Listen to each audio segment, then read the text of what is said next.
Faites du bruit pour la reine. Minute de silence, hein. Moi je m'en fous de la minute de silence, je parle pour la reine Elisabeth. Et oui, là c'est vraiment la minute de silence en plus quoi. Faites du bruit. Incroyable, ils sont tous là. Regardez ça, magnifique. Quelle image quoi. Quelle image, regardez. Vous l'avez vu, hein, toutes les équipes qui sont sorties devant Lewis qui applaudit. Lewis applaudit, incroyable, regardez quelle image. Respecter cet hommage à la reine Elisabeth II, et évidemment Lewis Hamilton en premier. Bien sûr, on vous rappelle qu'il avait été anobli. Putain, Norris, il est au bord des larmes quoi. Il a réagi hier dans le paddock. Chaud. Ici à Monza, la reine n'était pas encore décédée, mais on savait son état préoccupant. On l'écoute. Et Lewis Hamilton rend hommage à la reine évidemment. Pilote Mercedes. Il a mis le temps à rendre hommage hein, quand même. My prayers are with them.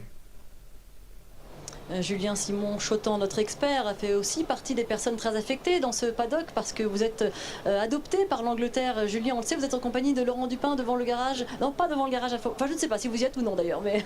On y est absolument, okay. Devant le garage de l'écurie Alfa Romeo, Valtteri Bottas qui est autour de ses mécaniciens, puisque bien sûr tous les pilotes étaient sortis dans la pit lane il y a quelques minutes. Julien, vous avez longtemps travaillé dans cette écurie Alfa Romeo. Ce qui interpelle aujourd'hui, c'est le manque de fiabilité. 3 abandons consécutifs. Nul Alfa Romeo à chier, bidon. Ce week-end, il partira tout derrière. Quel est le problème avec les moteurs Ferrari? Ouais, je pense qu'ils ont changé le concept en fait par rapport à l'année passée. Ils ont voulu avoir un concept complètement différent. Et au début d'année, on a vu qu'ils ont travaillé beaucoup sur la performance. Donc ça s'est traduit. Oui, mais alors pourquoi Ferrari ça n'abandonne plus et Alfa si? Sur les voitures, on a vu que Valtteri et Zhou étaient devant aux avant-postes, comme tous les clients. Ferrari, et depuis on va dire Monaco, ils ont eu des problèmes de fiabilité, donc ils ont dû en fait avoir des changements de marque moteur beaucoup plus on va dire sûrs. Salut D'Angelo, ça va et toi? Je mets pas d'image pour l'instant, je vous mets tout à l'heure quand ça commence. Donc gros ennui de la part de pas de panique. On parle des moteurs, juste un petit mot sur les ailerons spécifiques ici à Monza. C'est quasiment plus des ailerons, c'est très plat, Julien. Oui, non, tout à fait. Alors c'est intéressant, on peut voir par exemple, regardez l'aileron avant qui est vraiment très petit par rapport à ce qu'on peut faire sur une autre piste. Et en fait, l'objectif de ça, justement, c'est de réduire la balance parce qu'on voit là l'arrière. Si je vais vous montrer, je vais mettre quelques vidéos sur ma chaîne de voiture électrique. On voit une encoche sur le haut de l'arrière que les teams vont couper pour réduire la traînée, pour réduire justement l'appui et pour avoir plus de vitesse en ligne droite. Merci messieurs, avec vous Franck, on va évoquer la très bonne forme de l'équipe Red Bull, on va évoquer notamment la forme de sa vie de Max Verstappen, hein, son pilote leader du championnat avec 109 points d'avance et ses 4 victoires consécutives, dont la dernière il y a une semaine à Zandvoort sur ses terres. Ouais, c'est que ça se passe bien, hein, il n'y a aucun problème. Je crois que Max Verstappen en ce moment il est au sommet de sa gloire. Red Bull il déroule, on arrive ici à Monza sur les terres Ferrari. Je pense qu'ils sont plutôt confiants et on a vu franchement une maestria sur la dernière course. Alors il y a des petites histoires qui se racontent dans le paddock comme quoi aurait aidé Max Verstappen a gagné son Grand Prix. Je crois que Max Verstappen en ce moment il a. Je sais pas comment on prononce ton Isa, ouais. Isa avec un Z, voilà. Pour perdre le championnat du monde, il va falloir faire ça. On va dire ça comme ça. Alors il est en forme, sa voiture est en forme, elle aime la vitesse. Sa voiture, on le sait, il y a une petite statistique néanmoins qui vient contrer un petit peu l'éventuelle bonne forme de Red Bull ce week-end, c'est que depuis l'ère turbo hybride, depuis 2014, ils ne sont jamais montés sur le podium. Oui, c'est normal. Comme je dis, je mets l'image quand ça commence. Là, je suis occupé pour l'instant. Ils avaient été pénalisés, c'était Sergio Perez l'an passé et Max Verstappen un petit peu plus tôt. Néanmoins, voilà, ça vient contrecarrer un petit peu peut-être leur plan. Oui, puis nous, il faut bien qu'on trouve des petits trucs quand même pour que la bagarre continue à se faire devant. En vérité, je pense qu'aujourd'hui, ils sont vraiment au-dessus du lot. Ils se permettent de rouler avec 2 voitures différentes. Celle de Perez est un élément B. Alors, ils disent que c'est pour des questions de budget. On vous en racontera un peu plus pendant la séance. Verstappen, en ce moment, ça va très vite. Honda, ça marche bien. Ils cassent pas le moteur. Ils n'ont pas de problème de fiabilité. On les voit pas souffrir vraiment avec le moteur. Les maps, elles sont toujours au max. Donc, je pense que ça va être très difficile ici. Et quand vous allez voir la différence qu'il y a sur les voitures pendant cette course, où ils jouent un jeu pour les prochaines courses, où ils sont déjà en train de travailler sur les prochaines courses, où vraiment ils prennent Monza comme une rigolade. Ah oui, Max Verstappen, effectivement, vous le savez, il a confiance en lui, hein, comme il l'explique. I think when you look at the whole season, yeah, we have been quick on the straights, and I hope we can show that again here. So for once, merci Max. Finally, I think this can be a good track for us. Ils veulent montrer qu'ils sont encore rapides en ligne droite ici, bah ça devrait aller hein, pour eux, je pense. On va pas se plaindre, ils vont pas se plaindre. Ça Ça devrait le faire à Monza pour Red Bull. Il devrait normalement pouvoir compter sur la forme des Mercedes sur ces derniers Grands Prix, Franck, mais il ne pourra pas compter sur Lewis Hamilton qui malheureusement, avec des pénalités moteurs, s'élancera du fond de la grille. Terrible pour Lewis. Pour prendre des pénalités moteurs, il y a beaucoup de lignes droites, donc on va jouer avec l'aspiration. Alors oui, Et merci pour ton abo, Zach, évidemment. mais clairement, c'est pas un mauvais endroit pour utiliser les pénalités. Salut, Mimolette. Après, les Mercedes, vous savez que c'est la voiture qui a le plus de traînée. La traînée, je vous le rappelle, ça veut dire que dans la N'hésitez ligne pas à faire droite, comme Zach, hein, les si vous avez les événements de moyens. voiture, la forme Si de vous avez voiture Prime, ralentit ça vous coûtera profondément rien du coup. cette vitesse, c'est une chose que fait très Vu bien que Red Bull, c'est un qui a une abo très bonne gratuit par mois. pénétration dans l'air, et Mercedes, c'est pas la meilleure auto pour ça. Donc je pense qu'ici, ça va être compliqué aussi pour Mercedes. Bref, Mercedes-Ferrari sur circuit, c'est pas la panacée. Et pour Lewis Hamilton, il a fallu donc débloquer ce quatrième moteur parce que c'est le gros accrochage avec Fernando Alonso qui avait endommagé l'autre moteur, comme il nous l'explique. Yes, my fault. And so it's being worked on right now to be able to bring it back later on in the year. C'est de ta faute, Lewis. Tu as cassé ton moteur à Spa en sautant sur Fernando. C'est un scandale, ce pilote. But focused on getting those points for the team. Franck, je vais vous laisser aller rejoindre Julien Febvreau jusqu'à la cabine pour commenter dans 3 minutes le départ de cette première séance d'essais libres ici à Monza. Et puis Julien, en attendant, on vient vous voir pour faire une petite explication des différentes pénalités. On a vu celle de Valtteri Bottas, de Lewis Hamilton, voilà les pénalités moteurs et puis aussi les remplaçants en première séance d'essais libres. Ah oui, il y a plein de choses à voir aujourd'hui ici à Monza, effectivement, avec bien une nouvelle apparition de Nyck de Vries. Cette fois, c'est au volant de l'Aston Martin. 3 voitures différentes cette saison. Il a eu l'occasion de tester la Williams, donc du champion allemand. Giovinazzi également présent au volant de l'As ce week-end à domicile. Voilà pour les 2 pilotes qui vont participer à des FP1 ce matin. Alors pour Nyck de Vries, ça comptera pour Aston Martin comme les obligations réglementaires d'un jeune pilote dans la voiture au moins 2 fois cette saison. Pour Giovinazzi, il n'est pas considéré comme jeune pilote. Ah bah non, encore heureux d'ailleurs qu'il n'est pas considéré comme jeune pilote lui. En fond de grille avec plus de 15 Il manquerait plus que ça encore. Bottas. On attend une éventuelle pénalité pour Mick Schumacher pour changement de boîte de vitesse et peut-être changement de moteur également pour Sergio Pérez chez Red Bull. Merci Julien, et on va aussi faire un petit détour du côté d'Alpine et du côté du casque d'Esteban Ocon, le pilote français, on rappelle ce week-end, qui arbore de nouvelles couleurs. Enfin c'est un casque hommage juste pour ce Grand Prix ici en Italie, hommage à son idole de toujours, Michael Schumacher, un casque rouge qui célèbre également les victoires, comme nous l'explique le français. C'est un casque avec beaucoup d'émotions que je vais mettre pour ce week-end. Quand je pensais à Monza, je pensais toujours au casque Esteban Ocon. Salut Charlie.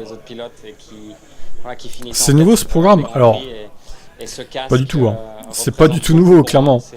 Ça fait depuis 2021 que je fais ça. C'est étonnant que tu découvres la chaîne depuis quand en fait, Lisa, là, parce que enfin, j'étais pas sur cette chaîne en début d'année, mais en 2021 j'ai fait tout ici quand même. Étonnant. Dis-moi depuis quand tu connais la chaîne. Salut Charlie, je suis encore chafouin du dernier Grand Prix. Ouais, bon, c'est comme ça, malheureusement. Malheureusement, c'est comme ça, malheureusement. On peut pas changer le passé. Je vais mettre l'image dans quelques instants. Et oui, il a eu l'autorisation, Esteban Ocon, les Alpines qui sont en forme et on espère qu'elles le seront Autorisation durant ce week-end. de copier le casque de Michael Schumacher. C'est la seule aucune personnalité sur Esteban Ocon. 2 voitures dans les points et ça donne quand même pas mal le mec qui cherche l'embrouille ce Grand Prix d'Italie. On va le vivre gratuitement tout au long du week-end et dans un instant on va vivre la première séance d'essai libre avec vous Julien et vous serez rejoint dans quelques instants par Franck Montagny. Alors, live timing et HS pour l'instant, je sais pas ce qui se passe. Une page blanche là. Ferrari, on célèbre cette année. Ils ont du mal à se lancer à chaque fois, à chaque début de week-end s'il y a une panne du live timing. Et pour l'occasion, à Monza, c'est assez chiant d'ailleurs. La célébration passe par l'utilisation de ce jaune. Les plus connaisseurs d'entre vous savent à quoi correspond ce jaune sur les carrosseries et également les combinaisons et casques des pilotes. C'est le jaune de la ville de Modène, ville originelle d'Enzo Ferrari, le fondateur. Si Verstappen gagne ce week-end, il gagne le championnat. Attends, je vais mettre l'image. Non, clairement pas. Il va falloir entendre encore une ou 2 courses, je crois. 2 courses, il me semble. Pas avant le Japon. Ou alors Singapour si Charles abandonne. Ou Pérez d'ailleurs, parce qu'ils sont à égalité. Ou les deux. Une balade pour Verstappen. Mais la course de Lewis va être intéressante. Bah, j'espère qu'il va pouvoir remonter, oui.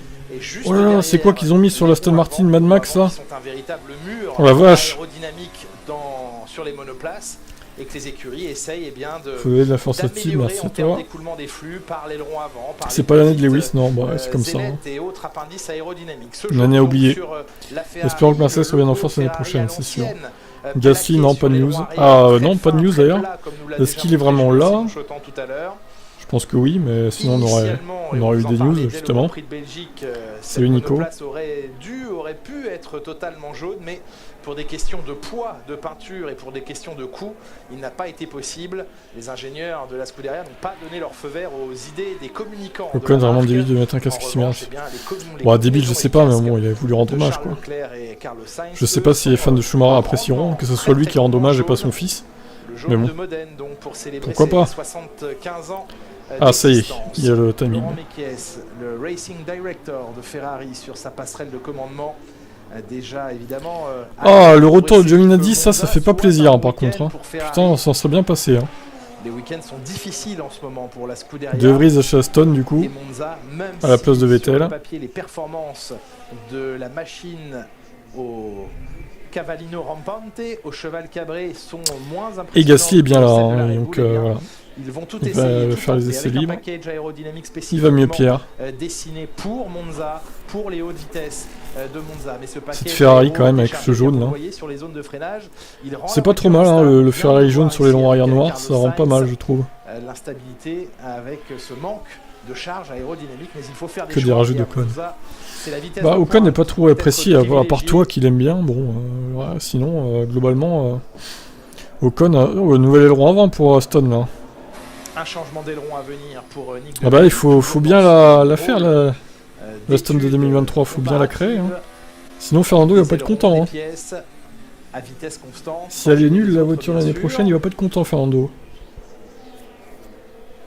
C'est De Vries qui s'occupe des tests en plus en Mad Max. Hein. Qui seront retirés ultérieurement dans la séance pour laisser à Nick De Vries un roulage un petit peu plus conventionnel. Ocon pue avec sa vieille tête. Oula. Descolt qui va pas se faire un ami avec Yaya. Semble-t-il celle de Yuki Tsunoda. Un petit trop plein d'huile, c'est assez habituel hein, sur les débuts de séance. Allez, c'est parti pour le doublé Red Bull des essais libres 1. Et Max Verstappen, je le sens bien venir comme qui commande, ça fait plaisir. C'est serein.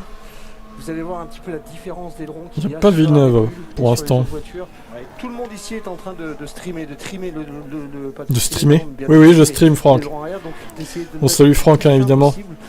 Qui a repéré Team Motorsport. C'est super, moi, je veux dire, vous allez faire plaisir de changer cette cabine et de la remettre du côté du paddock. Vous êtes à 2 km. Vu que je lui pique ses vidéos comme il dit. C'est Stefano Domenicali qui exige et qui demande, même s'il est italien, à ce que Monza se modernise. Oui, Monza peut rester oh, Balian. Mais par contre, il va falloir quelle joie de te voir. Les infrastructures, le bâtiment des stands notamment. Et Pérez premier, ça commence. Et voilà, ça serait bien. Et cette Red Bull, comme je vous le disais, a un aileron arrière ultra braqué. Regardez bien, vous le voyez, c'est facile à l'image. L'aileron, c'est quasiment un mur. On n'a pas l'impression du tout. Oh là là, et ça y est, 25-2. C'est parti. Ça montre que le moteur. 336 Pérez. Et surtout, il y a une aéro sur cette voiture assez incroyable puisque tous les ailerons, et vous allez le voir, vous l'avez déjà ils ont 10 ou 15 de plus que les autres déjà. Les ailerons arrière sont découpés, sont très fins, on a presque plus d'ailerons arrière pour essayer d'être le plus possible en ligne droite. Il n'y a qu'une seule voiture de tout le paddock qui est aussi chargée, c'est bien la Red Bull. Elle peut se le permettre, elle va donc ainsi c'est une Notorious au freinage sur les passages de chicane également. On vous parle des modifications apportées à cette piste ce week-end avec un resurfaçage de la piste alors qu'ici Sergio Pérez oui l'aileron arrière très violemment. C'est quoi ça? C'est pas terrible. C'est pas nouveau, ça on a déjà vu chez Red Bull ces problèmes. Allez, c'est aileron arrière illégal, c'est parti, nouvelle polémique. Chez Mercedes, ils ont inventé ça en fait. Non mais c'est quoi ces ailerons à Red Bull là? Vous se foutez de la gueule du monde ou quoi là? Non mais en vrai je demande drapeau noir, hein. C'est pas normal ça. On a l'impression que c'est fait pour je sais pas, pour ramener de l'air quelque part, mais ils sont plus à plat, ce qui fait que forcément la force qui est exercée par l'air sur les non mais je suis désolé, l'aileron arrière mobile, hein, ça dégage, hein. Pénalité. Hein. S'ils règlent pas ça pour les qualifs et la course, ça dégage. Hein. Là c'est vrai que c'est des essais libres, on s'en fout, mais... Manuellement on a du mal à le voir parce que... Non mais attends, c'est bon les mecs. Ils jouent avec le on règlement là. La même force que ce que le vent va pousser à 300 km/h. Ça va bien, oui. On peut voir quasiment et uniquement ou en soufflerie Il y a que chez eux que ça arrive, hein, bizarrement. Impressionnant, en tout Ce cas, genre il de va falloir choses. fixer ce problème rapidement chez... Et après, on va nous dire, ah mais non, ils trichent pas, Red Bull. Ils sont irréprochables. Oui, d'accord, oui. Ok. Il roule avec deux ailerons différents. Perez roule avec moins d'ailerons que ce que Verstappen roule. Vous pouvez le voir, celui-là il est légèrement découpé. On a un petit peu de marge entre l'extérieur et l'intérieur. Vous regarderez sur la voiture de Verstappen, celle-là, elle est bien fermée. Je pense que les Alpines vont être rapides. C'est pas le numéro 1, c'est pas votre fils. Pas encore. Allez, petit passage. Non mais le père à Perez, il est sérieux, numéro 1. LOL quoi. Je crois que t'es pas très réaliste, papa Perez. Hein. C'est le numéro 2 ton fils, hein, c'est pas le numéro 1. Hein. Oui, tout à fait. Alors là, je pense que ça c'est clair, donc je vais vous montrer ça tout de suite. Regardez cet aileron. Ah là là. Assez important, assez haut. C'est clairement médium, assez haut, haute charge aéro. Et regardez, venez vers moi. Regardez les ailerons de rechange qu'ils ont, complètement différents, beaucoup plus fins. On voit le profil vraiment très très fin, coupé. Donc ça, c'est vraiment une aile typique Monza qui est nécessaire pour rebalancer l'aile arrière. Il faut savoir que ce package aéro, même si c'est assez petit, ça va coûter en gros 300 000 € aux équipes en test non destructif, test destructif et c'est en soufflerie. Donc c'est vraiment important. Merci Julien Simon Flotan.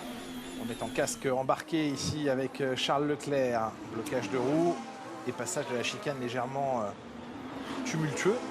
Le jaune est bien réapparu sur la voiture, sur le casque, les combinaisons, c'est assez sympa pour voir les pilotes dans le paddock. Vous n'avez pas encore eu seulement l'occasion de bien les voir, mais les combinaisons sont un peu old school.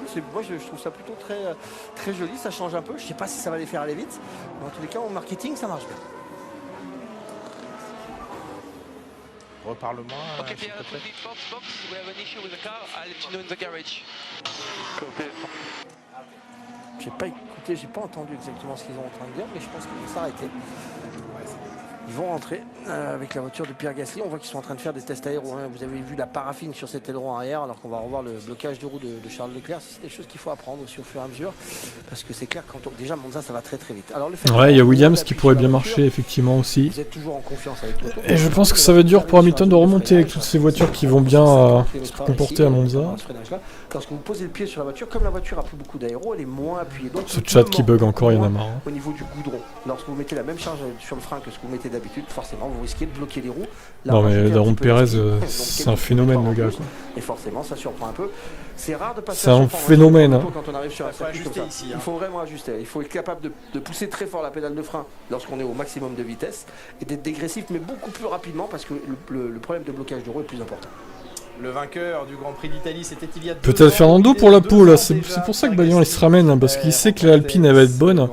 Alors Balian, hein, le pro Alonso qui dénigre tout le temps Alpine, franchement tu craches un peu dans la soupe je trouve hein, quand même. Encore une fois. S'il n'y avait pas eu Alpine, ton Alonso il serait à la retraite hein, encore. Donc respecte un peu cette écurie quoi. On va mettre un petit coup de gaz et on va commencer à avoir beaucoup de fumée sur l'extérieur. Et également à ce moment-là, on verra ce que Aston Martin produit comme voiture l'année prochaine, mais bon, c'est quand même pas gagné. Hein. Dégradé droite et gauche. Je suppose qu'il y a un petit problème sur les étriers de frein. Mais bon, de la cabine ici, c'est un petit peu plus difficile. 23-4. Lewis Hamilton, alors que Verstappen vient de fixer la référence en 1.23. Oh, ça va être une purge cette course. Oh, ça va être une purge. Pas oublier aussi, parce que Singapour, il n'y a pas énormément de lignes droites non plus. Enfin, c'est pas Bakou, quoi, par exemple. Donc Singapour à surveiller quand même. Singapour à surveiller pour moi aussi. Il travaille sur une voiture course pour Hamilton, il va partir déjà avec du retard, il va partir avec des pénalités. Mais Brésil, oui, c'est un circuit taillé pour la Mercedes, clairement. Et en plus, Brésil, les Brésiliens, ils aiment beaucoup Hamilton et inversement, donc ce serait l'occasion de gagner là-bas, c'est sûr. On sait qu'elles ont peu d'appui aérodynamique et que c'est peut-être leur chance ce week-end, même si tout le monde va décharger sa voiture en aéro, mais... Que vont faire les Williams avec leur phénoménale vitesse de pointe? C'est un mix, hein, c'est un mix. Plus vous déchargez. Que va faire Albon surtout parce que Latifi, bon, c'est pas très compliqué. Latifi fera de la merde comme d'habitude. Vous appuyez la voiture au sol, donc forcément le pneumatique a moins de travail à faire et vous pouvez durer un peu plus longtemps avec ce pneu. Plus vous déchargez, plus le pneumatique prend de la température, va s'user et vous ferez moins de tours. Il va falloir faire attention avec ça aussi parce que c'est un juste milieu. On gagne beaucoup en ligne droite, donc on va gagner sur un temps au tour, mais sur un long relais, est-ce que c'est la bonne solution? Ça, c'est une autre histoire. Les vitesses de pointe pour l'instant à la faveur de Charles Leclerc, le plus rapide en vitesse de pointe, 341 km/h, et Albon en deuxième. Et oui, regardez, Perez à 1 seconde 2 de Verstappen alors qu'il y a 3 virages à Monza. Le circuit qui a été Incroyable. réasphalté à différents Manque de endroits, talent, mais hein, Sergio. uniquement sur la trajectoire, à savoir première chicane, virage 1 et 2. C'est une bande d'une largeur de 4 mètres environ, donc ce n'est pas toute la largeur de la piste qui a été réasphaltée, c'est donc une bande qui a été ajoutée. Même chose à la deuxième chicane. Ouais. 4 et Mais 5, je pense que la Red Bull elle sera très forte aussi à Interlagos, ça c'est le problème. Très plaisir à vous Franck, mais également à Jacques Villeneuve. La Ferrari elle sera gérable, vous je allez le pense. voir dans la parabolique, le dernier virage, c'est le virage numéro 11 ici. On a réduit toute la largeur de la bande d'asphalte, il n'y a plus qu'une bande de... Ouais, bah Alpine, je pense qu'ils sont forts à Monza pour le coup. Tout le reste, c'est du gravier maintenant. On a très longtemps eu du... À surveiller. Pour Jacques, ça va pas. Le vert, il faut que ça soit de la pelouse. Je t'ai bien écouté la semaine dernière. Jacques, il dit qu'il faut que ça soit d'abord de la pelouse et après des graviers. On progresse, Franck. Mais c'est bien, et en plus, je suis complètement d'accord avec lui sur ce sujet-là. Je trouve que tous ces artifices qu'on fait au nom de vitesse de pointe. Combien d'ailleurs? Julien Simon-Chotan, on détecte déjà un problème chez Ferrari sur la voiture de Carlos Sainz. Ah, un problème chez Ferrari. Oui, non, tout à fait, non. 338 max, 323 Hamilton, oh putain, 324 Russell. Oh, ça va être dur. Oh, que ça va être. Et les Ocon et Alonso, 334. Ah bah c'est mort. Les Alpines elles vont finir devant Hamilton, c'est sûr. Hein. Oh putain. Pour Ferrari qui n'entame pas de la meilleure des manières son week-end. Ça va être dur ce week-end pour les deux Mercedes en vrai, hein, pas que pour Hamilton. Hamilton sur une deuxième tentative va-t-il remonter alors qu'on suit pour toi, ouais, c'est un peu ça, Gabi. C'est un peu la McLaren de 2021 sur les circuits rapides et tout, ils sont là. Et sur les circuits un peu sinueux, moyen, ça va, mais pas comme les circuits rapides quoi. Allez, 23-2, ça y est, une seconde de mieux. Il est en hard en plus. Hein. Oh, c'est écœurant, c'est écœurant. Moi, je suis en train de voir Magnussen Giovinazzi. Giovinazzi, ça fait 1 an qu'il roule dans les voitures électriques en ville, au milieu des murs. Hein. Non, pas qu'il roule depuis 1 an, qui galère comme un malade dans une voiture électrique depuis 1 an. Ouais, c'est plus juste, mais je suis plus gentil que vous, c'est pour ça. Et regardez bien, il monte dans la voiture, il a fait 6 tours, et ben il a 1/10 de Magnussen. Ah, c'est propre, hein. Ouais, alors, Franck, moi je veux bien, mais on connaît pas les programmes. Hein. Magnussen, il a peut-être beaucoup d'essence. Hein. Ça veut rien dire, hein. Il monte dans la voiture, ok, mais bon. À relativiser, hein, les quantités d'essence, on les connaît pas. Hein. Aujourd'hui, on voyait d'ici, il y a quelques instants, la monoplace de Carlos Sainz en panne dans le garage de la Scuderia. Écoutez Carlos Sainz qui nous parle de la différence de performance avec Red Bull. Là, ça serait fou, Gabi. Ouais. Je pense que Red Bull a tout simplement été plus fort que nous dans beaucoup de domaines. Et ça fait bizarre de les voir en jaune, on dirait des pilotes de Jordan Ferrari là. Regardez la Jordan Ferrari. Incroyable. Plus fiable, des fois c'est de la performance, des fois c'est dans la manière d'exécuter. Jordan qui n'a jamais été motorisé par Ferrari d'ailleurs. Et c'est simplement un exemple de ce que nous devons mettre en place pour pouvoir être des vrais challengers au championnat. Et c'est ce qu'on essaiera de nouveau l'année prochaine. On a l'impression qu'il a rendu les armes, là, Carlos Sainz, pour ce qui est des chances de Ferrari au championnat. Ah bah. Il a commencé sa phrase comme ça en disant « Je suis réaliste ». Oui, il faut être réaliste. Oui, c'est important d'être réaliste, c'est important de savoir ce qu'on... Il y a de quoi rendre les armes, je pense, hein, oui. Là, ça fait beaucoup de courses en fait où Ferrari est dans le dur, où c'est compliqué pour eux. Ils perdent de la vitesse, ils sont plus assez vite dans les lignes droites. Je vous rappelle quand même qu'en début de saison, Ferrari était le plus vite partout. Les moyens secteurs, les vitesses de pointe. On a introduit un nouveau moteur parce qu'ils trouvaient qu'ils pouvaient encore aller chercher de la performance. Ils ont introduit ce nouveau moteur. Ce nouveau moteur, ils s'aperçoivent en fait qu'il est plus très fiable. Donc ils sont obligés d'enlever vraiment de la puissance dessus. Peut-être que quand on met un moteur... Il roule avec l'Aston Martin de Vries. Sur une course, sur deux peut-être. Mais tout de suite, en fait, ça se dégrade beaucoup. Oh, tu prends pas beaucoup de risques, Yaya. Hein. Personnel, hein. Je pense aussi, moi. C'est voiler un petit peu la face. Je pense aussi. Et pour fait est que hier j'ai pu enfin m'entretenir avec un membre de la Scuderia pour qu'on m'explique réellement ce qui se passe à l'intérieur, pour qu'on me dise oui bien sûr on est sous pression, c'est compliqué en ce moment. Mais au moins ça c'est honnête, ça c'est réaliste et je pense qu'on ne peut pas évoluer, on ne peut pas s'améliorer tant qu'on n'a pas cet état d'esprit. Et les informations importantes à vous donner sur les changements de moteur, on savait pour Lewis Hamilton, c'est confirmé, 4e moteur, mais aussi un 5e moteur pour Max Verstappen. Quoi? On change aussi le moteur pour Verstappen. Oh là là, il dégoûte un Red Bull. Pour Perez, donc pour Max Verstappen, ils savent très bien qu'ils vont remonter comme des porcs. Il en a déjà pris 10 pour un changement de moteur. Perez, c'est son 4e moteur, donc c'est 5 places. Ça dégoûte. On va regarder dans la suite des documents. Oh, j'espère qu'il va se faire accrocher dans le peloton. Hein. Juste, putain, juste pour son karma, quoi. Donc, ce sera Fongi. Vous le savez déjà, on en a la confirmation par le document officiel de la FIA. Maintenant, pour ce qui est de Max Verstappen, je ne vois qu'un changement de moteur thermique pas d'autres pièces dans le document que nous envoie la FIA, donc c'est 5 places pour Max Verstappen à l'instant où on parle, mais que vendredi, exactement, vous faites bien de le préciser, Franck. Et pour Pérez, ce sont 10 places pour un 4e moteur thermique. Et est-ce qu'il change d'autres choses au-delà des quotas? Non, pas pour l'instant. Donc 5 places max minimum et 10 Pérez. Ok. Hamilton, bon. 5 places pour Verstappen, 10 places pour Pérez.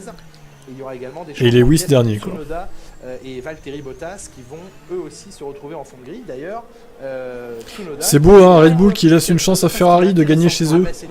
Oh, qu'ils sont gentils, putain, quelle belle équipe. Le document numéro 11 quelle belle équipe. la FIA, signé par les stewards. Oh, ils sont sympas, Red Bull, quand même. Non, pas le directeur de course, juste les stewards.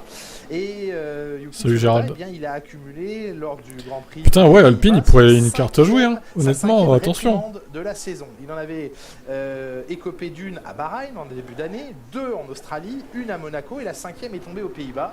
La règle est simple, 5 réprimandes, ce sont 5 places.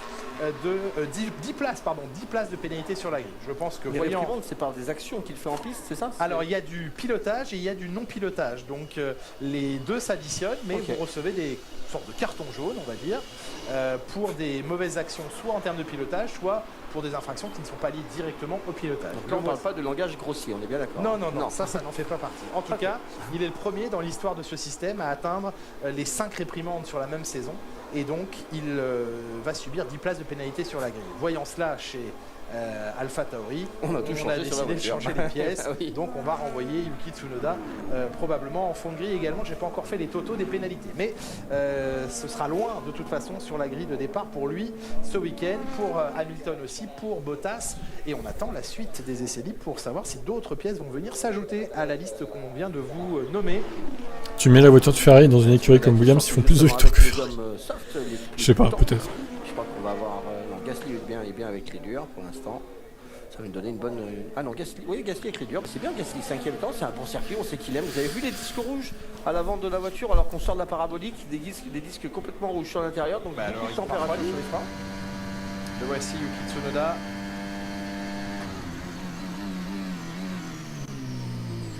On va faire très attention à cette chicane. Bien utiliser la sortie du livreur. Oh, ici il sera... Est-ce qu'il vaut mieux pas qu'il soit dernier d'ailleurs, pour éviter les crashs au premier virage? Vaut mieux qu'il parte dernier. Hein. Et qu'il remonte tranquillement après, même si ça va être dur avec sa VMAX pourrie, mais bon. Putain, ils sont 12 et 13 hein, les Mercedes là. Oh. Pour l'instant, c'est une cata. Hein. Lorsqu'on est sur les parties qui sont striées, c'est compliqué parce que la voiture bouge beaucoup, mais il faut impérativement passer la voiture de l'autre côté, sur la petite bande qui fait 15. Ça va être un désastre ce Grand Prix. Je pense honnêtement, ça va être le pire Grand Prix de Mercedes en termes de perf cette saison. Alors, Mimolette, encore une fois, faut vraiment que tu t'abonnes à ma chaîne YouTube quand même. Ça serait pas mal. Elles sont comme elles étaient présentées il y a quelques jours, avec du jaune légèrement sur le capot moteur. Et puis sur l'aileron arrière, c'est marqué Ferrari en jaune quoi. Mais sinon, elles sont à dominante rouge. Énormément de vitesse et on attend, on prie à ce moment-là. Ouais, mais les pénalités Red Bull, c'est bien, mais en 2 virages, il sera déjà 2e ou 3e avec Max. Et puis Perez 7 ou 8 quoi. Ça va pas changer grand chose honnêtement. S'il partait dernier, ça aurait pu changer un peu parce qu'ils auraient pu se faire cracher dans le peloton, notamment au premier virage, mais là, au pire, il va partir 6 vers Max. Boîte de vitesse, et là, bon. c'est Carlos Sainz qui est au premier lieu concerné, puisque c'est un 5e changement de boîte de vitesse, que ce soit le carter. On s'y attendait, oui, certes, mais je pense que ça va être pire que prévu en fait. Mercedes. Et les éléments intérieurs, donc extérieur et intérieur, sont changés par Carlos Sainz. Vous voyez ici les éléments moteurs. Et ça fait jamais plaisir. Je pense que Singapour, ce sera la victoire de Merco. 4e moteur utilisé. Bah, je pense que ouais, Singapour et Brésil, ça peut être un circuit pour eux, mais bon, à voir. Hein. Double sanction. À voir. Ces éléments de boîte de vitesse sont changés. Là aussi, on va faire l'addition des pénalités et voir qui se retrouvera en fin de grille, en fond de peloton, et qui devra jouer quand même sa carte en qualification pour ne pas être 20e, mais plutôt 18e ou 17e, sait-on jamais. On n'y comprend rien avec leur pénalité là. En haut de la feuille des temps, Verstappen, le plus rapide sur de la gomme dure, sur de la gomme. C'est ça qu'on voit, c'est il est en gomme dure, derrière on a du soft, on a du medium, enfin on a toutes les autres gommes, mais ça change rien en fait, ils sont toujours à 1 seconde, voire un peu plus. Il vole en ce moment Verstappen. Et inquiétude toujours, Julien Simon-Chotan chez Ferrari, parce que le démontage massif de la Ferrari de Sainz a débuté. Oui, non, tout à fait. On peut voir sur ces images qui sont assez rares. Ouais, bah Sainz, toute la partie électronique, ils viennent ça pue. le fond plat. Je ne vais pas dire, mais ça leur a pris exactement 10 minutes seulement pour enlever le fond plat. Et maintenant, il est redevenu sur la voiture, donc c'était clairement pas un gros problème, sûrement un problème électronique. On voit le mécanicien avec la barbe là derrière. C'était mon mécanicien électronique de chez Ferrari qui travaillait avec moi l'année passée chez Alpha, donc il est spécialisé dans l'électronique. Donc c'est ça qui me fait dire que c'était sûrement pas trop un problème trop important. Donc la voiture est en train d'être... D'autant qu'on a vu la boîte de vitesse changer, donc on se demande toujours quand on voit travailler les mécaniciens après les changements, si tout a été bien remonté. C'est inquiétant parce que ces parties-là, en fait, lorsqu'elles sont montées et que ça fonctionne bien, vous savez qu'il y a un vrai apprentissage de la boîte de vitesse. Lorsque c'est des boîtes de vitesse un peu intelligentes, si on peut le dire comme ça, c'est-à-dire que la boîte apprend par elle-même comment passer les rapports. Pour vous donner un petit exemple, lorsque le pilote est en deuxième vitesse, la troisième vitesse est également enclenchée à l'intérieur de la boîte de vitesse, ce qui fait que lorsqu'on tire la troisième, eh bien, il n'y a pas de temps d'attente, elle est déjà en place. Donc c'est un mécanisme assez complexe, bien entendu, que je ne peux pas vous expliquer parce que je ne suis pas du tout ingénieur. Mais en tous les cas, cette boîte de vitesse, lorsqu'on la démonte, lorsqu'on l'ouvre, pour tout remonter correctement, pour que tout soit bien fait, il y a toujours un petit risque. Et ça, on le sait uniquement lorsqu'on a remis la voiture en route. Et chaque fois qu'on met la voiture en route, toutes les fois, même si la boîte de vitesse n'a pas été ouverte, on fait ce qu'on appelle un apprentissage de la boîte de vitesse. Donc on met la voiture sur des tréteaux, on met un mécanicien dedans, le mécanicien va monter première, deuxième, troisième, quatrième, cinquième, etc., etc. Il va les monter de façon assez lente et puis les descendre de manière assez lente et puis il va faire également de la façon rapide. Il va les shifter au fur et à mesure très rapidement. Et la boîte de vitesse comme ça va apprendre sa séquence et une fois que ça c'est fait, on peut envoyer la voiture en piste. Et c'est là qu'on exploite au maximum les boîtes de Formule 1. Les Alpines sont bien positionnées en ce début de séance avec un Fernando Alonso 3e, gomme dure, et un Esteban Ocon 4e, gomme médium. Ils sont toujours bien positionnés en ce moment, les Alpines. Ils ont vraiment trouvé quelque chose chez Alpine depuis 4 Grands Prix. Ça fonctionne vraiment bien, il y a du rythme. Ils ont pris le dessus sur McLaren. C'est vraiment pas mal. Attention tout de même en termes de stratégie parce qu'elle n'a pas été optimisée aux Pays-Bas et on a raté un meilleur résultat que celui obtenu qui était déjà pas mal avec une double entrée dans les points. 6e Fernando Alonso après la pénalité de Sainz, 9e Ocon, mais il y avait matière à faire mieux semble-t-il stratégiquement. On peut critiquer les Scuderia Ferrari lorsqu'ils font des erreurs stratégiques, mais là chez Alpine on a peut-être raté une occasion de marquer encore plus de points. Important ces points dans cette bataille face à McLaren aujourd'hui. Alors pour Alpine, ils ont de la chance parce que Daniel Ricciardo souffre énormément et ne réussit que très rarement maintenant à rentrer dans la zone des points. La dernière fois qu'il l'a fait, c'était au Grand Prix de France. Allez. C'est compliqué pour Daniel en ce moment, très compliqué. Il n'a pas de volant pour l'année prochaine. Et je pense qu'il n'en trouvera pas pour l'instant. En tous les cas, c'est pas ce qui se dit dans le paddock. Vous retrouverez Daniel Ricciardo dans un long entretien exclusif qu'il a livré à Laurent Dupin, c'était hier et vous découvrirez l'interview dans la grille dimanche. Mais bon, il garde le sourire, mais pas sûr qu'il le garde très longtemps. Ah, on a mis une belle écart quand même sur l'aileron arrière de la Williams. Vous le voyez juste au-dessus du nom Williams. On a un petit 90, un angle à 90. Ben, merci la caméra, c'est parfait. Il vous écoute sur le simulateur. Et par contre, on a un flap qui est assez réduit, assez étroit. C'est pour ça qu'ils sont de la vitesse en ligne droite.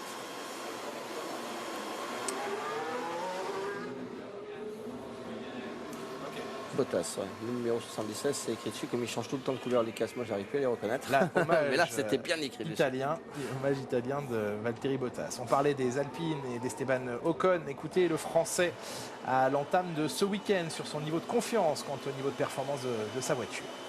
On arrive avec un bon état d'esprit, on arrive confiant. C'est sûr qu'à Spa on était facile, on avait une super vitesse en ligne droite, la voiture performait super bien. Mais il faut se rappeler que McLaren a quand même fait 1 et 2 l'année dernière au mérite. Ils étaient super rapides. Donc voilà, il ne faut pas vendre la peau de l'ours avant de l'avoir tué. Il y a encore beaucoup de choses à faire pour nous, mais ça sera intéressant. Bon, moi, j'ai pas vu beaucoup d'ours dans le coin, donc tranquille. On ne sait jamais. Dans le parc de Monza, on n'est pas à l'abri d'une rencontre. Des lapins, allez, un écureuil j'ai vu hier. La bataille au championnat constructeur qui oppose donc pour cette 4e place Alpine à McLaren avec 24 points d'avance pour Alpine à cet instant du championnat. Ouais, c'est bien. Il reste 7 courses à disputer. Il y a pas mal de courses qui vont être variées, hein, avec beaucoup de température sur certaines. On a Singapour qui va être très intéressant aussi, une course qui est difficile. On sait que les pilotes ont quand même bien souffert sur la course de Zandvoort, donc ça veut dire que les voitures sont plus disqualifiées ou éliminées plutôt. Vous parliez des écarts sur les élans arrière. C'est possible en vrai. Q2 c'est possible en vrai. Q1 je pense qu'ils passeront quand même, mais pour étudier d'autres ailerons arrière. pas sûr qu'ils passent en Q3 les deux Mercedes moi. Bah, d'ailleurs, quel intérêt pour Hamilton de faire la Q2 ou même de faire les qualifs tout court? Aucun. On atteint quasiment la mi-séance. Allez, ce tour-là il va être intéressant. La Ferrari. Le casque jaune, le numéro 16, un petit peu de peinture à l'arrière pour étudier l'aérodynamique jaune également, et des gommes rouges, des gommes les plus tendres. On va voir ce que donne la Ferrari sur ces terres, c'est important. Il va falloir essayer de se rassurer un petit peu sur la Scuderia, c'est important ici. Toujours auteur de la meilleure vitesse de pointe, Charles Leclerc qui prépare son tour. Le passage Charles Leclerc. Parabolique. Ah, il en manque encore un petit peu, on pouvait y aller un peu plus loin. Oui, c'est vrai que McLaren, ce qu'ils auraient gagné sans le double abandon en dernier, je sais pas. Et quand on c'est pas sûr. Tour, de se mettre complètement de l'autre côté, à gauche de l'écran, ce qui vous permet de diminuer un petit peu la distance. C'est pas sûr du tout ça. On fait gagner que quelques mètres, bien entendu, mais quelques mètres. Moins de chemin. On sait qu'à Zandvoort, la pole, c'était pour 1m85, si je me rappelle bien. Ça se joue à rien. Dans les détails, allez, à pleine vitesse, en direction de la deuxième chicane. Et on travaille sur le diffuseur, on le voit, hein, sur la Ferrari, toute le paraffine est mise sous le diffuseur. 57 millièmes concédés dans le premier secteur à Verstappen. Allez, il faut voir dans le deuxième secteur, c'est là où Verstappen va très vite, puisque Verstappen a énormément à peu près le quota, ça va être compliqué. N'oubliez pas qu'il est en gomme tendre. Exactement, oui, c'est vrai qu'il y a aussi cette différence. Albon, le plus rapide de tous dans le premier secteur, encore une fois, 27,3. Oui, très très bien ça pour Charles. Dans le deuxième secteur, les gommes tendres font le travail. En avance, Charles Leclerc à l'issue du deuxième secteur avec un record en 27,5. Alors, l'exploitation de toute la largeur de cette parabolique, les roues gauches au-delà de la ligne blanche, les roues droites juste dans les limites de piste. Et il va aller se coller à droite. Allez Leclerc, 22,4. Parfait. 1,22,410. Allez, un peu moins d'une demi-seconde d'avance, gomme tendre, ça vous rassure Franck? Ça me rassure, oui, ça me rassure sur la performance des Ferrari. Après, j'étais pas très inquiet sur un tour chrono. On sait qu'elles sont toujours capables d'être à peu près présentes pour la pole. On le voit hein, d'ailleurs au niveau des statistiques. Ils sont très présents sur les pole positions. Albon, troisième temps, c'est très très bien pour ce jeune. Troisième Albon, putain. On sait aussi qu'on a vu sur les AlphaTauri que la gomme tendre et la gomme dure, Tsunoda avec la gomme tendre et Gasly avec la gomme dure, on était à 6 dixièmes. Donc ça veut dire qu'on est pas mal. Mais la piste a beaucoup évolué aussi. N'oubliez pas ça, on a vu beaucoup de graining sur les pneus avant depuis le début. On le voit encore un petit peu ici sur la voiture de Charles Leclerc. Attention à ce que la piste n'ait pas trop évolué. On étudie les diffuseurs, on les regarde de près, ces énormes bouches d'extraction d'air. On regarde aussi les ailerons arrière avec vous, Julien Simon-Chotan chez Alpine. Oui, alors finalement j'ai réussi à trouver une aile arrière à vous montrer. C'est très très important de comprendre cette petite équerre ou ce gurney sur l'aile arrière. C'est quelque chose qu'on utilisait beaucoup. Dis-nous s'il te plaît. Non. À Monza, parce que d'abord c'est très facile à changer, très rapide. Et quel est l'intérêt de cette petite équerre? En fait, l'intérêt est très simple.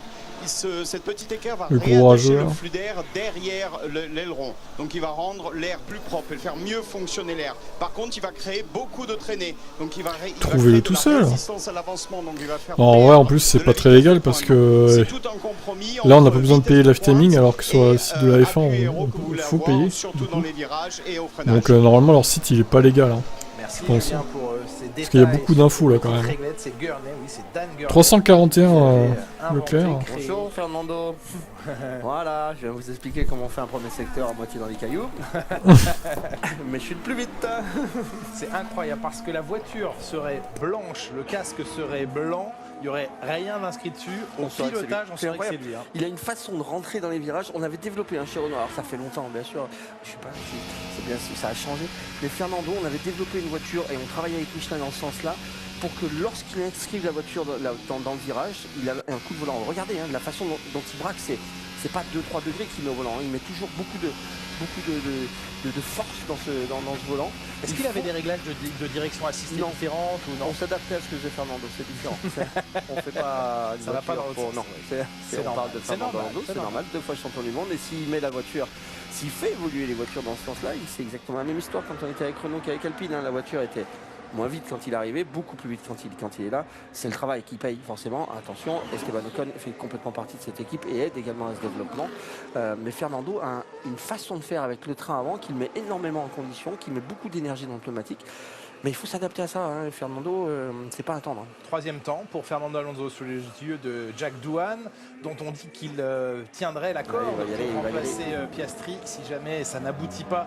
Le cas Gasly chez Alpine, on sait qu'il y a un blocage manifeste pour une obtention de super licence de Colton Herta. Et si Colton Herta n'a pas de super licence, il ne pourra donc pas remplacer Pierre Gasly chez AlphaTauri. Et donc Pierre Gasly ne sera pas libéré pour aller chez Alpine. Le triptyque est assez simple et évident. Et donc Jack Doohan deviendrait un candidat assez logique au remplacement de Fernando Alonso, puisque Piastri pilotera chez McLaren l'an prochain, on le sait. Alonso en tout cas, troisième temps pour l'instant de cette séance, au passage de la gomme tendre. Et puis on pense que l'on veut, mais Piastri qui est parti chez McLaren, pas de souci, il l'a fait comme il l'a fait. Mais sur une question éthique et morale, c'est un petit peu moyen. Il aurait pu au moins aller prévenir Alpine en leur disant voilà les gars, écoutez, je suis désolé, mais moi j'ai un contrat, j'ai une offre de McLaren, je vous le dis, mais non, je ne vais pas signer tout de suite, je vous laisse 24 heures, faites-moi une contre-offre, faites-moi quelque chose parce que c'est vous qui m'avez formé. Je pense que ça aurait été un petit peu plus apprécié et un petit peu plus gentleman. Il l'a pas fait comme ça, il est parti de l'autre côté et puis ils se sont retrouvés un peu le bec dans l'eau chez Alpine. Mais pour la beauté du truc, s'ils prenaient Doohan, ils nous font faire toutes les séances d'essai jusqu'à la fin. Vous savez, la première séance d'essai. Donc ils le préparent à fond. Ils remettent un petit peu de sous pour le faire rouler sur les grands prix qu'il ne connaît pas, comme ils ont fait avec Piastri. Ils lui font manger du simulateur pendant l'hiver. Et l'année prochaine, Doohan il est archi prêt au niveau de Piastri. Et on voit ce que ça donne.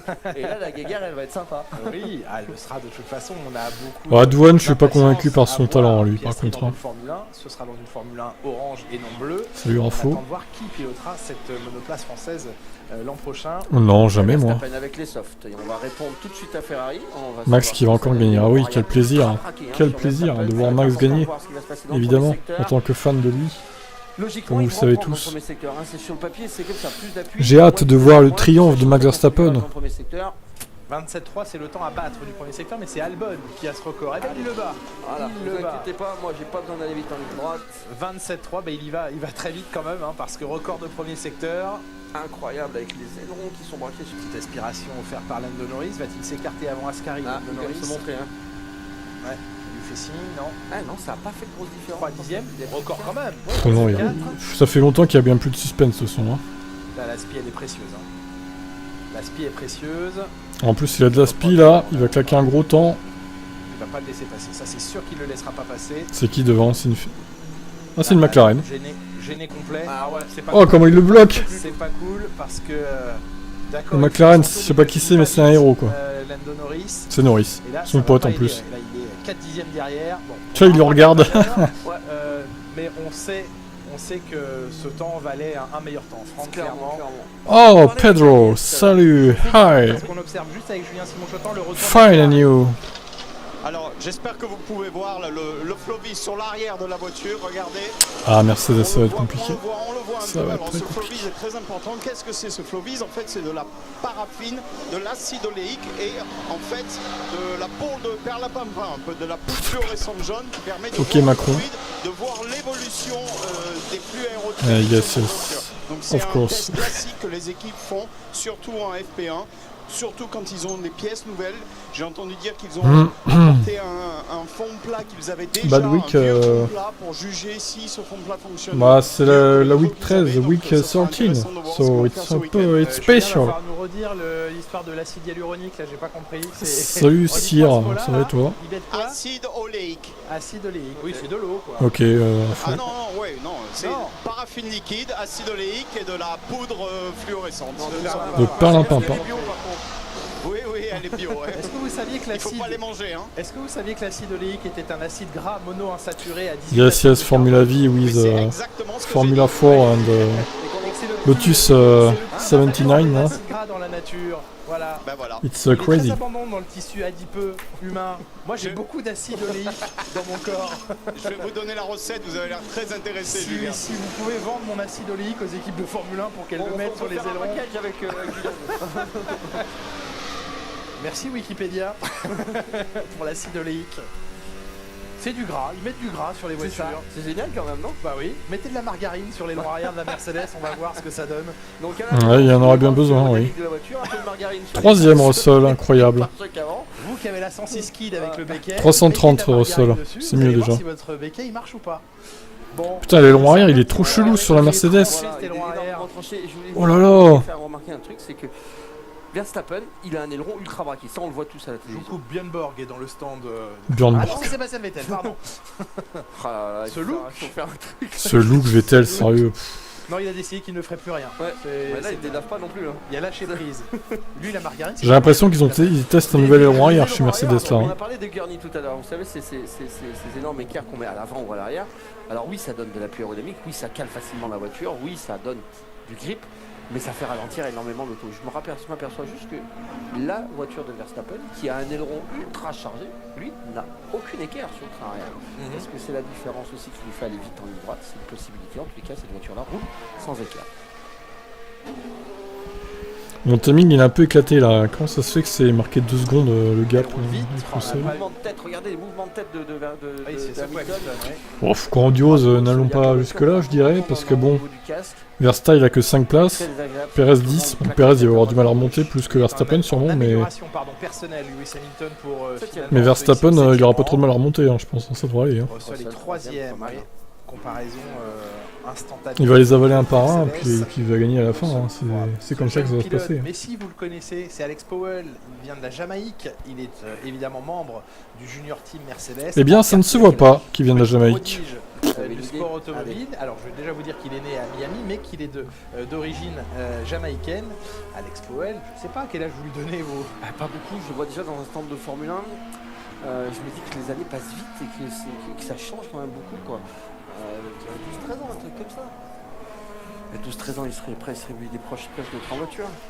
Ah oui, il est né en 2007. C'est ça? Il est tout jeune. Putain il est né en 2007 quoi. Lors du premier titre de Lewis Hamilton. Ah, c'est dingue. Hein. Oh. On les prend de plus en plus tôt ces jeunes pilotes, on les forme de plus en plus tôt. Ah non, il a eu 15 ans, ça y est, il a eu 15 ans. C'est un petit peu paradoxal pour moi parce que je me dis à 12-13 ans, c'est difficile de savoir de quoi on rêve dans la vie, quel veut être notre but. Et Ah, puis, il y en a qui savent quand même, hein. Ouais, je me doute, mais il y en a qui sont aidés quand même. Ah oui, Je pense que quand on va dans un stand de Formule 1 comme ça, Ah bah avec ça oriente, Mercedes derrière. Mais franchement Montagny il est tellement mieux que Villeneuve en commentateur, mais Il y a une époque où les pilotes. s'il y a même pas photo en fait quoi. C'était aussi sympa quand même. Ça n'est plus la même génération. On sent qu'il est, je sais pas, il a plus de conversation, il est plus humain que Villeneuve quoi. Fernando Alonso, il est toujours sur sa gomme. Et il parle de plus de trucs aussi, il est plus technique que Villeneuve. Sous les yeux de Karen Pilby. Et pour moi il y a pas photo entre les deux, hein, clairement. C'est Montagny le meilleur. Alors il y en a qui l'aiment pas, des gros débiles là qui arrêtent pas de dire qu'ils se droguent ou je sais pas quoi. Je vais essayer de vous montrer. Regardez, Ils sont insupportables ces gens. Ils courent très vite. Voilà, ils sont là. Il y a très Ah ouais je le vois, peu de franchement Regardez, il a pas photo regardez, quoi. on arrive à les voir, ils sont relativement lisses. Ça va des ouvertures aux autres écuries, oui certes, ça en laisse plus que s'il partait premier mais bon. C'est tout simplement de la gomme qui Après va on se détacher du pneu peut s'attendre à parce qu'elle tout. va glisser latéralement. Donc ça va créer une perte d'adhérence sur la voiture. Si le pneu travaille dans une température trop froide ou du graining chaud, si au contraire il va surchauffer. Dans les deux cas c'est négatif et c'est une perte de grip que les équipes et les pilotes luttent contre ça. Ok, ce bruit. Julien, lequel on peut enlever le plus On t'entend plus. On aborde la voiture, un graining froid ou un graining chaud? Parce que moi je connaissais pas la différence entre ces deux-là.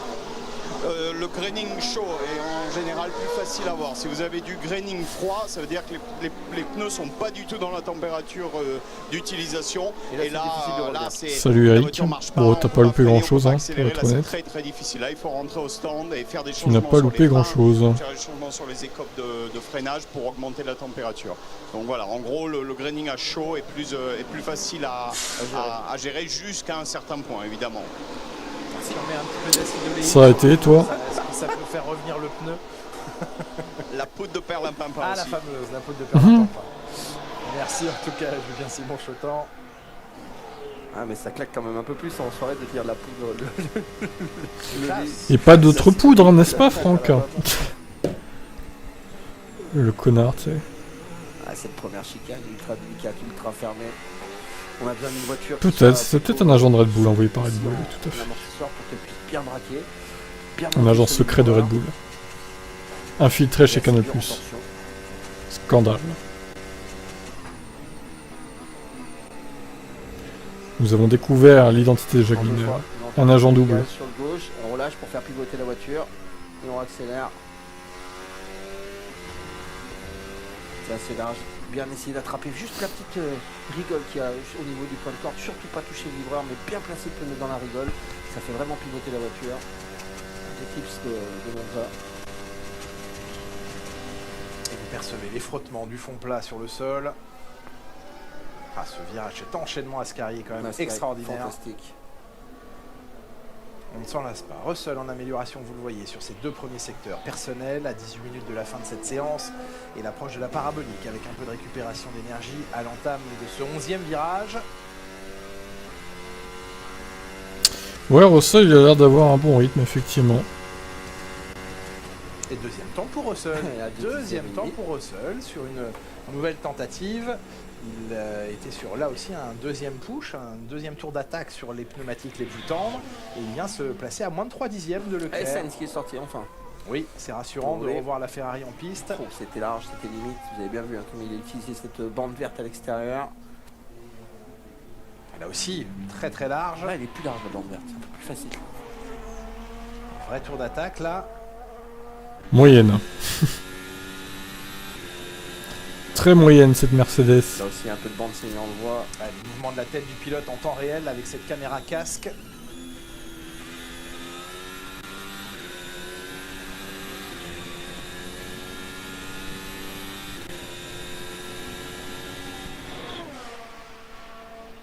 Et Leclerc qui améliore aussi son premier secteur. Et 27,5, il se rapproche du record de Verstappen. On le suit dans la descente et puis la remontée sous l'ancien. Et deuxième temps pour Sainz. Sous l'ancien anneau. Ah, le secteur qui va être problématique, c'est tout le circuit avec la ligne droite en fait. Leclerc, record dans le deuxième secteur. Clairement, ça va être chaud la ligne droite. Dans cette première séance, on trouve des solutions chez Ferrari. Il l'avait dit, on a des pièces qu'on n'a jamais amenées, qu'on n'a pas utilisées encore, qu'on va faire sortir à Monza pour essayer de trouver des solutions. Ils n'ont pas voulu mettre à Spa-Francorchamps. Ils n'étaient pas sûrs à 100% que ça fonctionne. Ils ont pris un petit pari, un petit risque pour les emmener ici. Regardez comme ils coupent à droite. Ouais, alors. C'est moins vite dans le troisième secteur. La tour, encore une fois, c'est que des essais libres. On va pas se projeter trop loin non plus. Hein. Moi, j'attends de voir les qualifs. C'est dans le dernier secteur qu'il en lâche un petit peu. Et il passe sa ligne en 22,431. Après, les longs arrière qu'ils ont amenés est peut-être bénéfique pour la voiture, mais bon. Mais là, Red Bull, ils en ont sous le pied, les gars. Hein. Je suis sûr qu'ils ont une seconde et demie de marge hein, pour Max. Hein. Et que ce changement fait qu'il n'arrive pas à freiner l'auto en fait. Ou alors est-ce que c'est cette nouvelle Verstappen en dur, écoute, je ne sais pas. Parce qu'il s'inquiétait de savoir le grip qu'offrirait ce nouvel asphalte qui du coup est très fermé, très lisse, avec beaucoup moins de grip que l'ancien asphalte du circuit. Ça améliore quand même. Les deux Ferrari aux deux premières positions devant les Mercedes, classement un petit peu équilibré. Ça m'énerve ça, comment ça se fait que... On n'oublie pas que le chrono c'est très important, mais absolument pas représentatif, gêné dans le dernier secteur par Lando Norris. Et ayant perdu, je sais pas, le gap bug, j'arrive pas à le régler. Il avait 3 dixièmes d'avance avant le problème, terrible. De retard terrible. après ce dernier secteur. Donc le temps de Verstappen vaut mieux que ce qui est à l'écran actuellement dans ce classement. Mais il ressort, il va avoir l'occasion de se rattraper. Le quart de 100 DRS. Donc il part pas pour un tour chrono qui travaille déjà un petit peu pour la course, qui a bien tourné les roues, qui a bien fait attention à son premier virage. Bien, ouais, elle a très bien pivoté. Et là c'est long, hein. Je vous dis entre les virages quand vous braquez les roues, vous attendez un paquet de temps avant d'aller attraper le point de corde et pouvoir remettre tout sur l'accélérateur.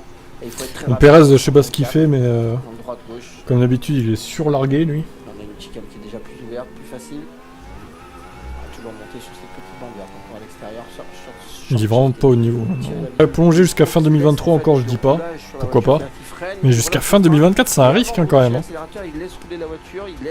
C'est un énorme risque qu'ils ont pris avec lui. Hein. Une fois qu'il touche le point de corde, il pose le pied sur l'accélérateur. Mais bon, ils se disent au pire, on le libérera plus tôt et on le dédommagera. Je pense que c'est ce qu'ils se disent. Hein. Si vraiment ils veulent s'en débarrasser, ils s'en débarrasseront de Perez, d'une manière ou d'une autre. À voir. Voilà, même on croise un petit peu frein Axel.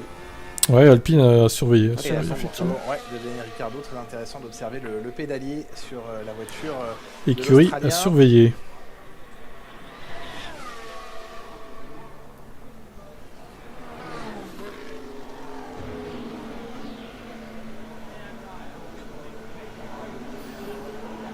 Will Joseph, vous apercevez ici l'ingénieur de... McLaren. Oui, j'allais dire de Yuki Tsunoda, mais c'est n'importe quoi. Non, de Lando Norris, pardon. De Lando On peut faire Norris. des jeux si vous voulez. Mais... Oui, bah non, Vous commencez à partir loin. On va pas tout mélanger. Non, Will Joseph, l'ingénieur de piste de Lando Norris.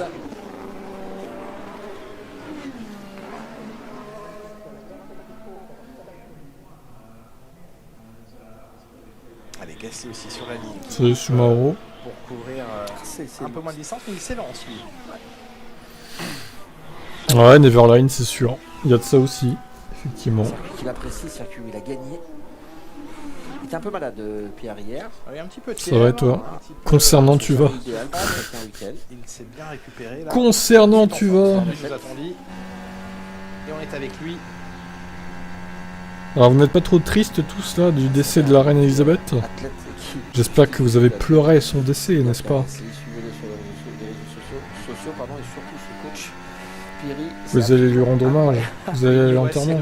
Qui sont pas embêtés. Pas grand chose à vendre. Putain, à dire qu'ils vont nous balancer plein de documentaires dans les jours qui viennent, ça va être encore... on va en bouffer de la reine Elisabeth, hein. Franchement, salut une signaux. Tsunoda, Ouais, on s'en fout clairement, ouais, c'est ça. Chaque séance d'essai qui arrive à faire match égal avec Gasly. Je pense que le tour convient beaucoup mieux à Yuki que ce qu'elle convient à... Mais il y a même des... C'est pour dire, il y a même des Anglais qui s'en foutent, hein, donc c'est dire. Hein. Surtout pour essayer de faire en sorte que l'équipe évolue pour l'année prochaine. C'est dire, c'est dire. Cette année, quand même, AlphaTauri sont un petit peu coupés sur le Clairement. Pierre Gasly en 24-0, c'est assez loin de son chrono référence qui est en 1:23.6.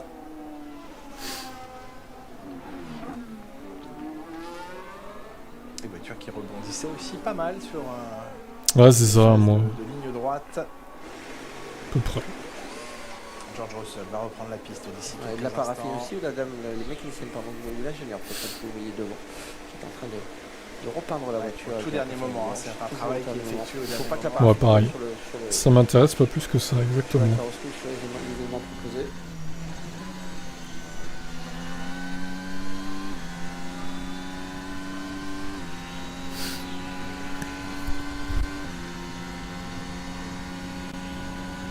Alors Verstappen en 25-6, on est sur un autre rythme. Course. Ah non, regardez, vous entendez le moteur qui stagne en fait en bout de ligne droite. On est clairement ou sur un mode course ou on est en train de faire un petit peu d'essai aéro. On a un moteur qui ne monte plus en fait dans les tours. Donc ça c'est aussi pour préserver le moteur bien entendu. Ça fait une grosse différence, ça fait beaucoup de kilomètres en bout de ligne droite. Tu as dit une prière pour elle? Magnussen, Giovinazzi, Eh ben. 3 dixièmes d'écart seulement pour un retour de Magnussen en piste. De Giovinazzi En piste, pardon. Il reste 10 minutes dans cette séance. Malheureusement pour Léa, ça ferme la marche.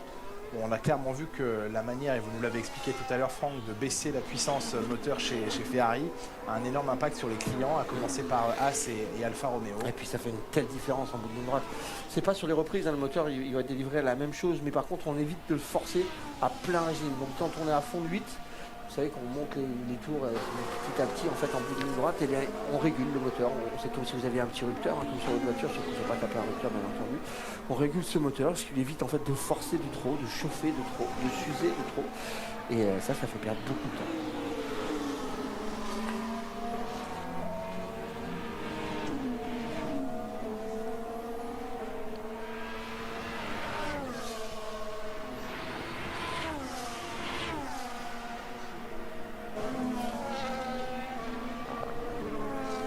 Vous savez qu'elle n'avait pas le permis, mais c'est un de ses privilèges de pouvoir conduire, nous. Ça, c'est un scandale. Ça, c'est un véritable scandale, sérieux. Mais genre, elle pouvait pas passer le permis dans son palais, là. Y a pas une auto-école qui pouvait venir, qui pouvait aller faire un petit tour dans les alentours du palais, et puis qu'elle ait le permis, non, officiellement? Non, mais... Je pense qu'on s'est pas. Faut que ça s'arrête, hein, désolé, hein, tout ça. De le brider un petit Faut peu, vraiment que de ça faire s'arrête au vraiment bout d'un un moment. travail de Cette performance monarchie en est là, conférence. avec des passes droits et tout, non mais... De Vries qui cherche un volant. Enfin, C'est un pur scandale, quoi. Pour l'année prochaine, notamment, pour essayer de remettre en F1.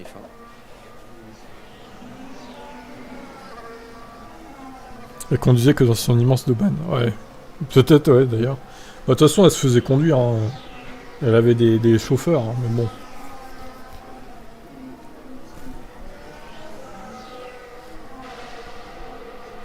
Il a l'air dépité, Gunther Steiner. Ah bah c'est un peu Salut loin, Cédric. 7-18. C'est rien. Ouais, mais si t'accumules tous les petits passes droits par-ci par-là, ça fait beaucoup au final. Salut Il y a Cédric. beaucoup plus de rouge que chez Perez tout à l'heure. Il est où Mick? Ah bah Mick, il est remplacé par le monsieur que tu vois 18ème, alias Giovinazzi. Le retour. Chez les EL1, alors certains disent que il va remplacer Mick Schumacher l'année prochaine, je sais pas. Selk, Mytho, comment t'as écrit ton pseudo toi? Mytho.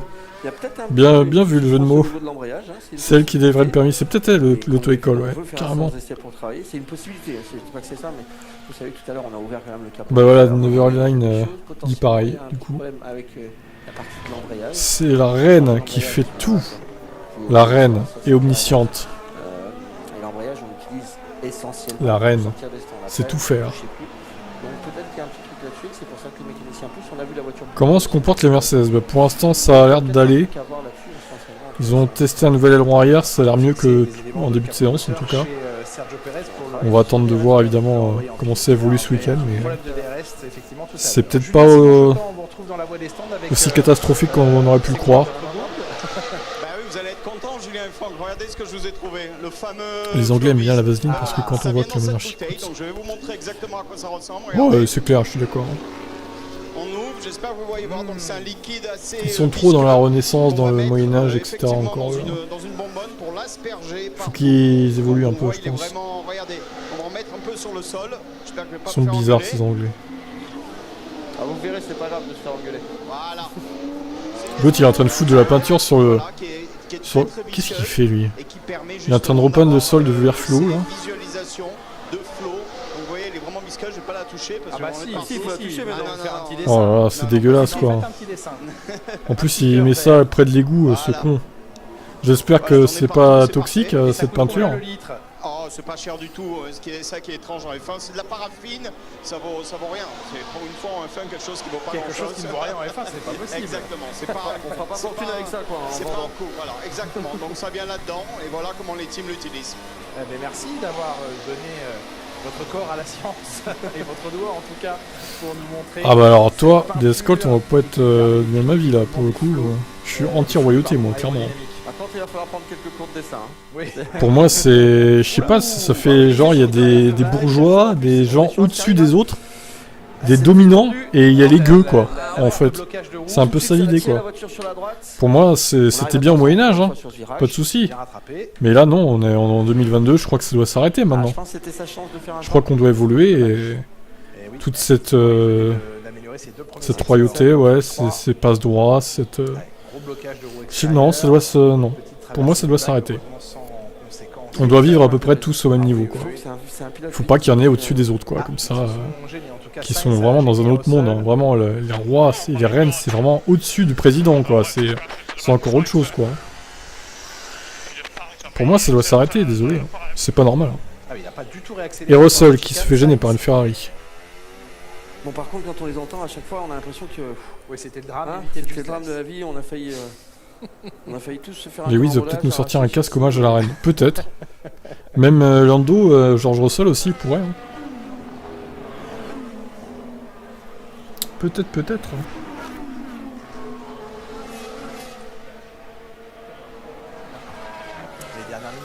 La réalité, c'est que jamais l'écart entre riches et pauvres a été aussi important. Ouais, mais c'est pas une raison. C'est pas une raison pour continuer dans ça et... Faut que les choses bougent, hein. Faudrait qu'ils montrent l'exemple, justement. La monarchie est juste un symbole. Ouais, mais bon. Ça devrait s'arrêter, je trouve. On va voir si vraiment il est derrière, si vraiment Ricardo va très vite sur cette... Et il n'a pas déouvert le DRS. Donc je pense qu'on est sur un petit tour gentil, quoi, à 312 km/h de vitesse de pointe. Gentil. Ouais, mais voilà, toi Rafou, tu fais partie des gens défaitistes qui se disent de toute façon, on est foutu, ça restera toujours comme ça. Il n'y a plus aucun espoir. Bah ouais, mais bon, si on raisonne tous comme ça, effectivement, c'est mort, quoi. Mais je pense que rien n'est foutu et que si on fait bouger les choses, au final, les choses changeront, mais bon. Plus facile à dire qu'à faire, effectivement. À déterminer le niveau de charge pour le reste du week-end.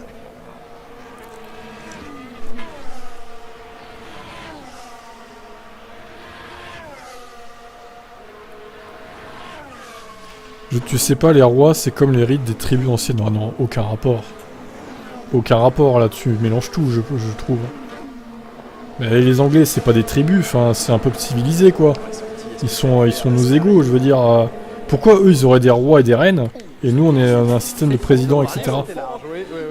Non, non, c'est pas comparable, hein, je trouve, les tribus et les rois et les reines, non. Sans DRS, mais quand même tour poussé de Norris. Je trouve que c'est un mauvais exemple que tu nous cites. Pas être flambant, mais ouais, c'est intéressant. il a quand même attaqué sur ce tour. À 2 minutes de la fin de la séance, on vous retrouve une nouvelle fois, Julien Simon-Chotan chez Alpha. Ouais, peut-être qu'un jour ça changera en Angleterre, mais bon, pour l'instant ils ont pas l'air très motivés à changer. C'est quoi en Belgique? Ils sont en roi, non, en Belgique, il me semble.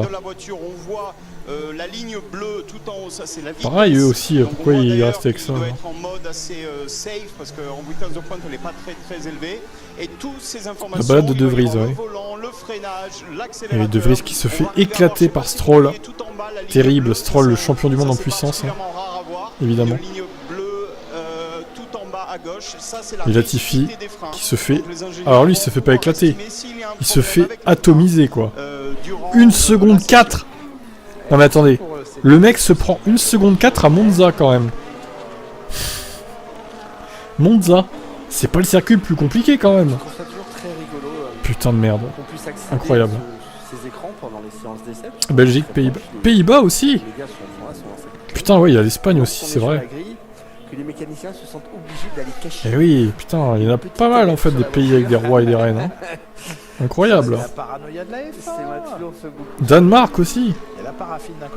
Oh la vache. Tous les pays nordiques en fait. Bon, à part l'Espagne qui est pas un pays nordique, mais... Allez, les derniers instants pour accumuler encore quelques tours, quelques données dans cette première séance d'essai libre. On se retrouvera, vous pouvez déjà le noter, pour la deuxième séance d'essai libre à partir de 16h45 sur Canal Plus Sport.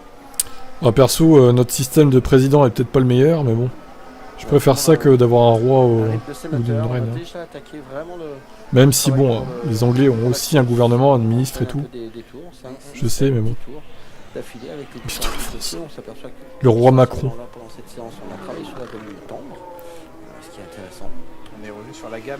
Et leur culture, je veux bien, mais en France, il y avait des rois aussi. Et il n'y en a plus maintenant. Du coup, c'était dans notre culture. On peut dire aussi que c'était dans notre culture d'avoir des rois et des reines. Mais il n'y en a plus en fait. Parce que chez nous, il y a eu une révolution. Qui n'a pas eu chez eux, d'ailleurs. Bien dommage. Il se comporte un peu comme un roi finalement. Quand il réfléchit. La spoon ou la banane? La cuillère ou la banane, effectivement, pour la forme de l'aileron arrière. Ils sont très proches de la couronne britannique. Coïncidence, je ne pense pas. Coupez-leur la tête! Guillotine. Pour tous les rois du monde. Mec fou, quoi. Manu Ier. Restera le plus rapide de cette séance devant son coéquipier. Emmanuel Ier, roi de France. Passage de la ligne des pilotes. Avec donc dans quelques instants une petite procédure de départ pour à genoux les gueux. Pole position 458 mètres plus loin. Là, il y a et oui, les gueux ont buté les rois en France. Ça c'est beau aussi.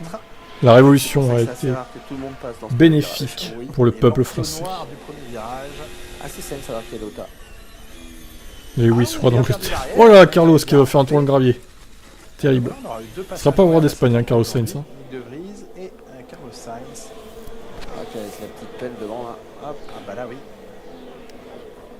Ça va donner un peu de travail de nettoyage aux équipes. de mécaniciens chez Ferrari. Ah, ça serait bien, Rafo, ouais, dans un monde idéal. Il faut tout démontrer, tout inspecter. Révolutionnaire un peu... Ah, un petit peu sur les bords, peut-être. Petit sourire de Mattia Binotto. Pas non plus à fond, hein, je dis pas ça, mais bon. Dès qu'il voit la caméra, moins tout de suite. Qui déclarait il y a quelques jours. Je suis un peu... Bon, je dirais pas anarchique non plus, parce que j'ai pas envie que ce soit le bordel dans le monde, enfin dans le pays, mais... J'aime pas trop le système, ouais. Quand je peux le niquer, je le nique. On va dire ça comme ça. En même temps, je suis verso aussi, hein. Les versos sont un peu anticonformistes. Hein. C'est dans le signe. Hein. Alors pas tous peut-être, mais la plupart, c'est comme ça. Moi j'y crois pas mal aussi, en astrologique perso. Je me retrouve dans ce qui est dit pour le verso par exemple. Et moi je suis chez Total Energy, donc normalement ça passe. Total ça passe je crois. Pas besoin de changer tarif bleu EDF là. Il va être suivi de peu par Alonso et Latifi. Ah, ils sont là, regardez à gauche les tifosi. Ouais, regardez Ferrari qui salue le public. Quelle victoire évidemment de la Scuderia, le doublé dans cette séance numéro 1. Un dissident carrément quoi. Bon allez, assez parlé politique là. Je vais donc rendre l'antenne et je vous retrouve à 17h pour de nouvelles aventures évidemment. Les essais libres 2. Tu es au tarif au marché, tu vas te faire avoir. T'es sûr de ça? Total Energy, c'est quand même Total quoi. C'est pas... J'étais chez qui avant là? Un truc de merde. Attendez, c'était... Je sais plus. J'avais changé pour Total justement. Mais ouais. Je pense que Total ça passe quand même. Mais bon, je vérifierai, t'as raison, peut-être que... On sait jamais. Allez, je vous dis à tout à l'heure pour les EL2 à 17h, un peu avant. Ciao. Et un remerciement sobre mais sincère de Nick De Vries, qui aura donc eu l'occasion une troisième fois cette année de piloter en Formule 1 en première séance d'essai. J'étais chez Mind Energy, voilà. 5 clous pour le bac à gravier. Mind. Donc j'ai changé, je suis passé à Total. Donc bon, on verra si c'est mieux ou pas, hein. Normalement oui. Il y a bien eu une révolution en Angleterre, c'est le roi de Charles Ier. Bah ça n'a pas servi à grand chose visiblement. Bon allez à toutes. Bon.